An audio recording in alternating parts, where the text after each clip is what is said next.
Sent thousands of migrants, likely in part to divert law enforcement attention from elsewhere.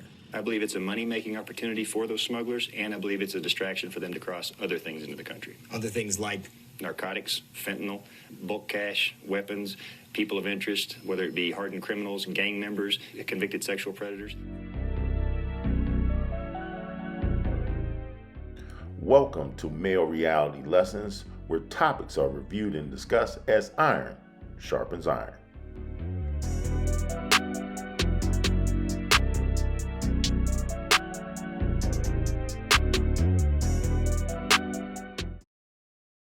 On this episode, we're going to talk about governmental policies. Typically, the intention is to solve problems. But in today's current climate, the problem of immigration has not only been a problem for a long period of time, but the current policy instituted has not only made the problem worse, it has created a national security crisis.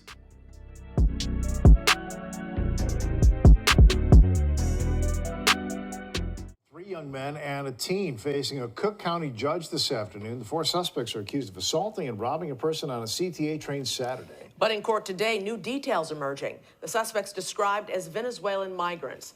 WGN's Julian Cruz is live at the Layton Criminal Courts building with details. Julian. Well, hey, guys, 3 of the 4 Venezuelan asylum seekers already facing misdemeanor retail theft charges, according to court records, but now facing much more serious felony charges of robbery and aggravated assault.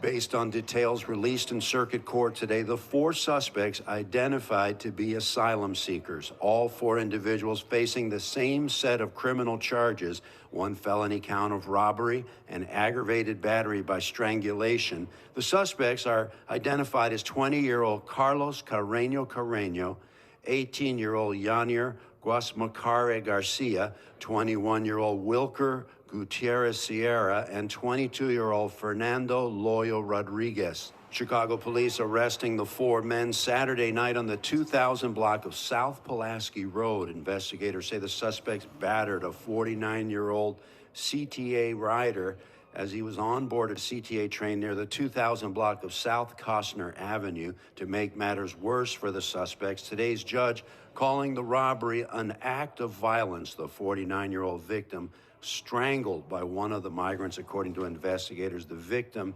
entirely losing consciousness as the suspects robbed him. Fortunately, it appears that the victim has recovered from his ordeal. Now, 3 of the 4 suspects will remain behind bars, according to this Cook County judge, awaiting a trial date. If convicted on the felony robbery and assault charges, immigration experts say 3 of the 4 could be looking at the future possibility of deportation. At the criminal courts building, Julian Cruz. That we've seen over the past, really, few weeks. Thanks for joining us at 9. I'm Dawn Hasbrook. And I'm Anthony Ponce. 2 days in a row, groups of Venezuelan migrants were charged with burglaries in DuPage County. Casey Cronus is live in Oak Brook tonight. Casey. Hey, Anthony and Dawn. In both cases, the thieves were using devices to try and trick the store's security systems. Now, officials are investigating whether the incidents are connected. In a crowded Oak Brook shopping center, prosecutors say 2 men from Venezuela were caught stealing $750 in clothing from Macy's. When police tried to stop them, one of the men refused, trying to get away before he was brought to the ground and handcuffed. They went in with a foil-lined bag, which again is designed to defeat the theft detection system that is installed at the store. One day earlier, on Black Friday, 3 migrants, also from Venezuela, who've been living in Waukegan, allegedly took $500 worth of merchandise from Kohl's in Elmhurst. In that case, they were carrying a large magnet to thwart the store's anti-theft devices. All 5 people were arrested and charged, but DuPage County State's Attorney Robert Berlin says under the Safety Act, all but one of those offenders has been released. Judges have very limited discretion in detaining those defendants. He tells us there have already been 3 cases where migrants have failed to appear in court. And the difficulty in finding them is a real problem. In fact, in one of the cases, when the judge was issuing the warrant for the defendant's address, it said tent. Saturday wasn't the first time the Macy's here at Oak Brook Center has been hit in recent weeks. On Halloween, 2 Venezuelan migrants allegedly made off with more than $2,800 worth of merchandise before being caught a short time later. If you're enjoying the video, please take a moment to like, share, and subscribe to Mayo Reality Lessons. FBI says a Venezuelan gang called Tren de Aragua has made its way to the borderland. Yeah, that's right. This rapidly expanding gang has spread throughout South America and now into our communities, posing a threat to borderland families. Our Oriana Batoro reports.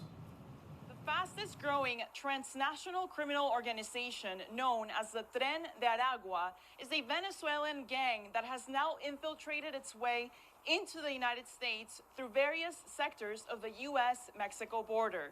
That here in El Paso, Tren de Aragua gang members who are identified are put into prosecution pathways for 1325 illegal entry into the United States. According to a CNN report from Border Patrol, 38 suspected members from the Tren de Aragua have been arrested between 2022 and 2023.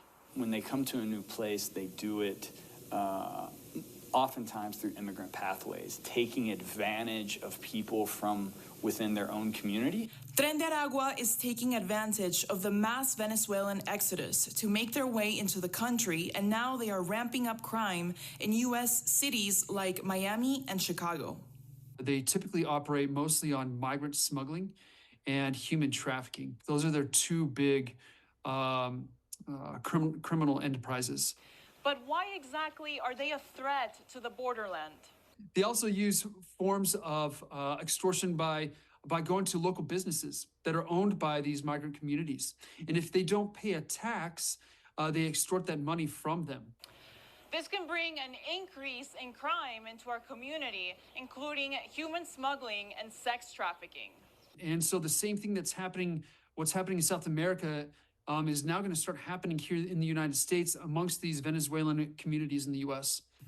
The main issue being that the Tren de Aragua is almost operating in the shadows, making it harder for law enforcement to track them.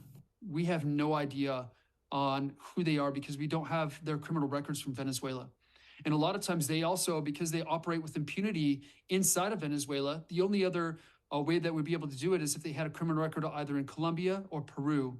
And with the historic numbers in record crossings, many of these gang members could continue making their way into the country. I can't tell whether that man that comes across the border is either a criminal or an actual refugee. And because of that, we're just releasing everybody with each other.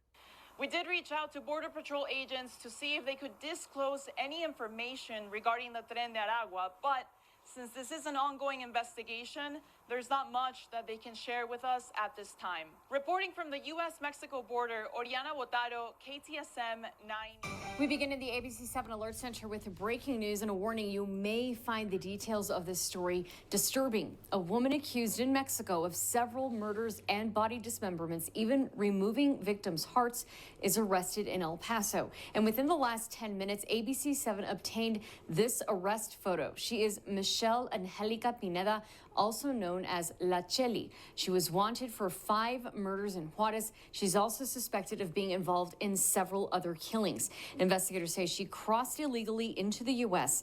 and was operating on behalf of the gang Artistas Asesinos, or assassin artists. The FBI says Pineda was known for extreme brutality, dismembering bodies, removing hearts, and placing the hearts in front of Santa Muerte statues. Authorities say they found guns, machetes, and fentanyl, as well as other drugs at the motel. El Paso's FBI says several law enforcement agencies worked together to arrest Pineda at an El Paso motel.